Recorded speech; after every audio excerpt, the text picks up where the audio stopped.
madaxweynaha jamhuuriyadda Soomaaliland madaxda kale qaranka iyo marti sharafkaba waxaan ku salaamayaa salaanta islaamka. Assalaamu calaykum waraxmatullaahi wabarakaatuh. runtii waxaan aad ugu faraxsanahay inaan ka soo qayb galo munaasabadan weyn ee sida wanaagsan loo bilay ee ku saabsan maalgashi cusub ee Soomaaliland. marka hore waxaan doonayaa shirkadda dahabshiil group ama dahabshiil ee suurtagelisay inay maalgelin samayso shirkad caalamiina ay maanta dalka keento. imaatinka shirkaddaas waxay maragu ka tahay inay Soomaaliland tahay meel la aamini karo oo maalgashi caalami ah la gashan karo. marka aad iyo aad baan ugu hambaleynayaa shirkadda. talabaad gabadhida la keenay waxa laga yaabaa sidii halkan lagu sharxay waxa ugu muhiimsanay soo kordhinaya waxa weeye gaadiid sugan oo nabadgelyadiisu ay sugan tahay maadaama gaadiidka aynu waddanka la keena uu yahay gaadiid gaboobay oo 10 sannadood ilaa 20 sannadood inta u dhaxaysa ayaa la keenaa dalka. kaan wadanaana waa intaas. waana laga yaabaa sababta ugu weyn ee shilalka dalka dhaca inay sababtu tahay gaadiidkan gaboobay ee aan la hubinin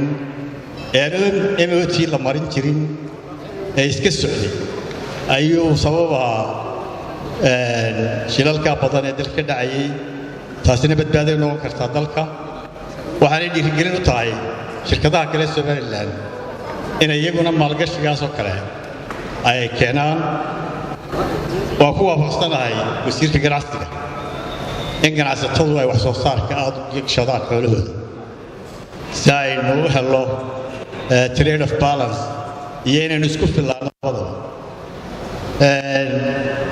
marwaadna waan hambalyeynayay laakiin waxaan is leeyahay mala labada xisbi mucaarid laba gaari baa la siinayaa maanta oo madaxweynuhu isku haystaa gawaadhi badane.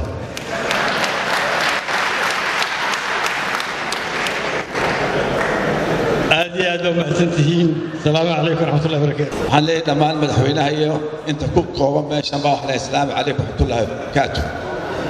waxaan aad iyo aad u maxamed Saciid iyo gruubkiisa Bashiir gruub waxaan leeyahay hambalyo waan idinku hambalyeynaya horumarka inoo keenteen iyo meesha oo samayseen. markastana waa runoo dahabshiil wuxuu kaga jiraa horumarka dalka meel qiimo leh kaga jira.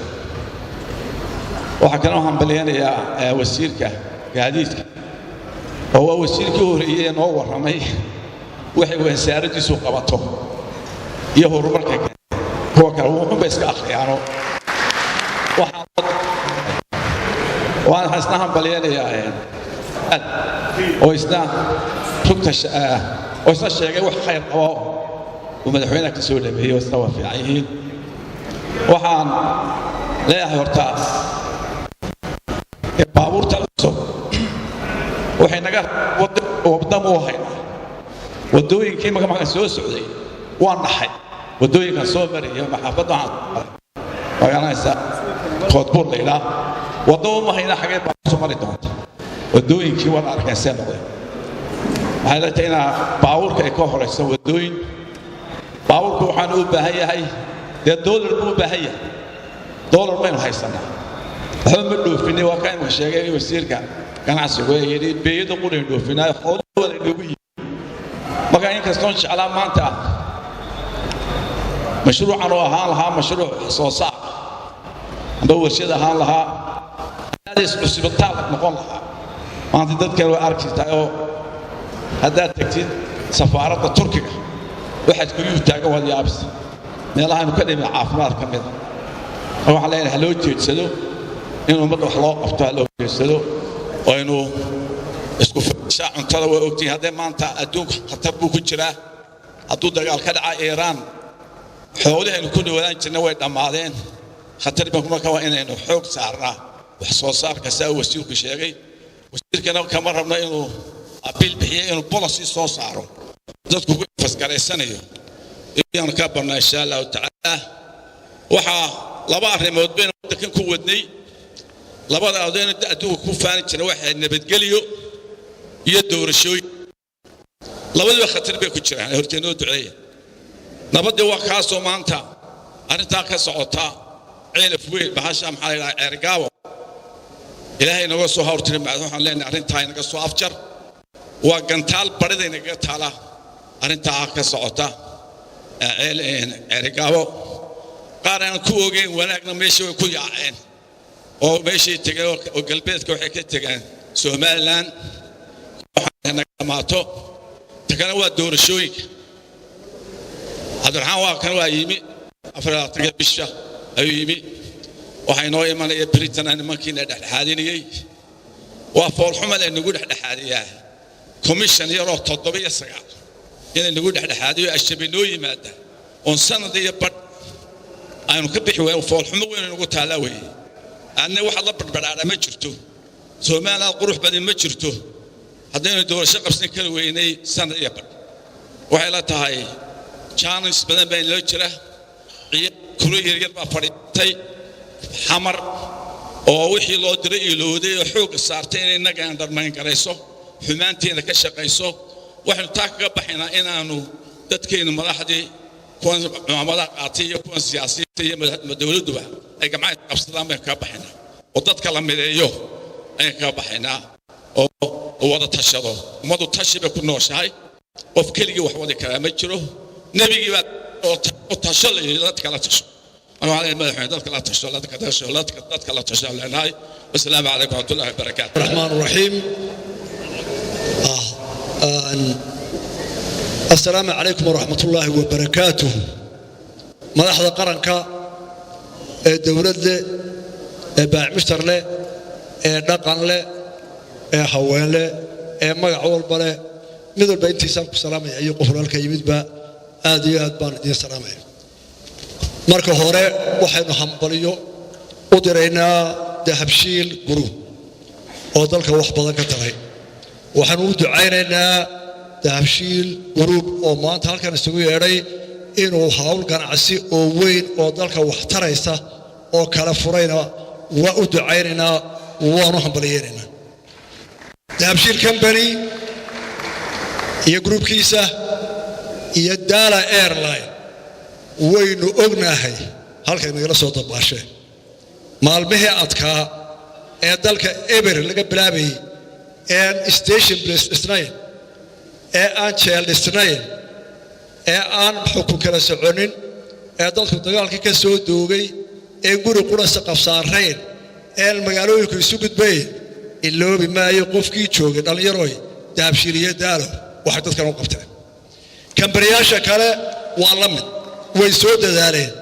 laakiin way kala da'weyn yihiinoo iyagu waxay bilaabeen waqti adag bayna soo dabaasheen dhammaan dadka ku howlan baa mushtarka ee Soomaaliland ee kambariyasha faraha badan ee meelo badan ku jira xoolo ku jira telecommunication ku jira sarrif ku jira hawl kasta wada aad iyo aad baynu u soo dhaweynaynaa oo ugu dhaadanaynaa oo ku faanaynaa waayo iyaga dhaqaalihii dalkeena maamulo oo inoo haya oo nolosheena ku tirsan tahay oo dawladdeena ku tirsan tahay waxaynu ognahay dakhliga dalka GDP-ga 10 quray dawladdu maamusha 9 kale dadka maamula ma jiro dalcaynkaas oo dadkiisa u hormariya marka waxaynu ku dadaalaynaa inaynu ganacsatada in sii dhiirigelino waayo dal wali wax uu ka shaqeeyaa inaga dalkeena halka Ilaahay dhigay iyo sidaynu u soo dhaqanay nolosheena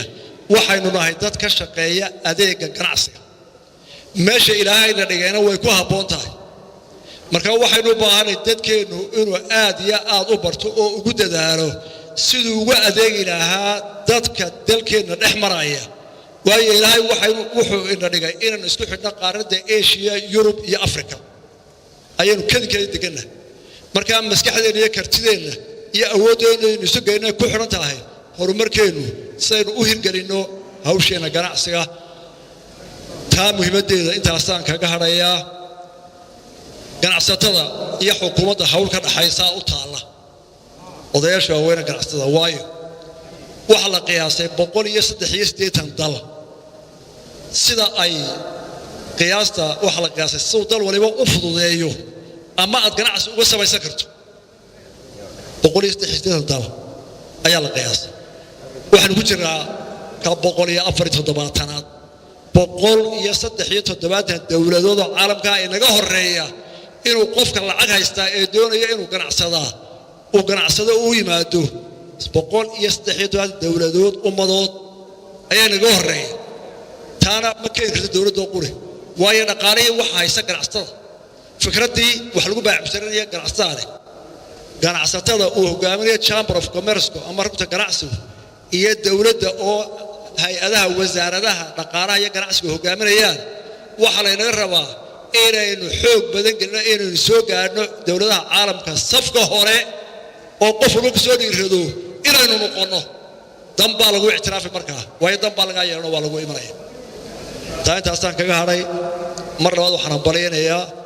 shirkadda maanta la furaayo ee motoriska iyo ganacsadeena oo dhan hadal waliba hoos leh hadalku waa inoo kooban yahay waxaan aad iyo aad soo dhaweynayaa gudoomiyaha xisbiga wadani oo inta badan dalka dibadiisa nagaga maqnaa oo aynu aad iyo aad ugu baahnayn inuu yimaado oo waxyaalo badan naga xidhaayeen doorashadii Faysal ka cawday oo dhammaanteen lagu taageero dalku u baahan yahay inta yadii sii joogtay heshiis baan ku ahayn doorashada in la qabto bisha 16keeda waxa naga maqnaa Cabdiraxmaan insha Allah isaguna nagu raaci maalinta mar hadduu yimid doorashada way noo qabsoomi doontaa hawl kale taa kama taalo maxad jirisa ida wariya ilaahay arinta ceerigaabo nabad baa ka jirta warwar kama qabna inay dhamaanayso nabad ku dhamaanayso dadka halka ay soo tagay kuwa sii joogay kuwa u tagay kuwa dibad jooga dhammaanteen waxaynu heshiis ku nahay inay arintaasi nabad ku dhamaato oo islaax dhexdeena ku dhamaato oo waxba inaga duulduulin wixii sharciga sidii loo waafajinayaa la isweydiinayaa mooyaane maanta halka khilaaf ka taagan oo la isku diidan yahay dawlad iyo odayaal iyo dhalinyarada inay carootay midna ma jirto qodob bayriyo sharciga la xalinayaa si sharciga loo waafin lahaa taana ka warwar la'aada nabad bay soo dhamaanaysaa dalkuna waa nabad codsigii labada baabuur kii koowaad ma adaa qaadatay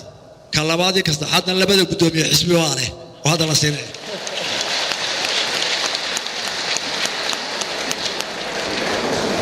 xaqna way u leeyihiin in lagu maamuuso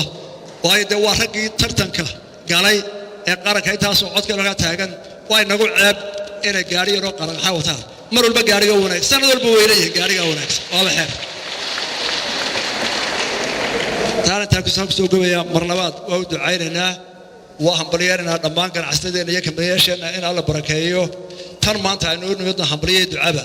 deesa xaaju sheegayna anagu كل كاستمر سووا بيدور دون قطعه وين كل شيء دون ده أنا أقول قرقرتين أستاذ قرقرتين سحات ده الله ينهضه والسلام عليكم ورحمة الله وبركاته